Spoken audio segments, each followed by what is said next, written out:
Εγκαινιάζουμε απόψε εδώ την έκθεση των εργαστηρίων τέχνης.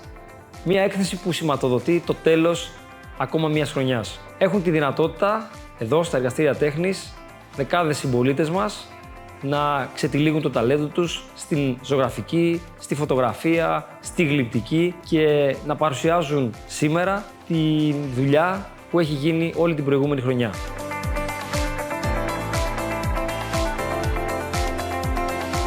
Είναι γεγονός ότι το ταλέντο δεν έχει ηλικία, η έμπνευση δεν έχει όρια και γι' αυτό εμείς εδώ ως Δήμος Αγίας Παρασκευής στηρίζουμε όλες αυτές τις δράσεις οι οποίες εδώ και πάρα πολλά χρόνια τιμούν την πόλη μας και βέβαια θέλω να πω ένα πολύ μεγάλο ευχαριστώ στους σπουδαστές των εργαστηρίων τέχνης, στους καθηγητές που όλα αυτά τα χρόνια δίνουν τον καλύτερο εαυτό τους. Δεν είναι απλά μια δουλειά, είναι δουλειά μέσα από την ψυχή τους και φυσικά σε όλους τους εργαζόμενους, στους καθαριστές, στο υποστηρικτικό προσωπικό, στη γραμματεία μας που δίνουν τον καλύτερο τους εαυτό καθημερινά.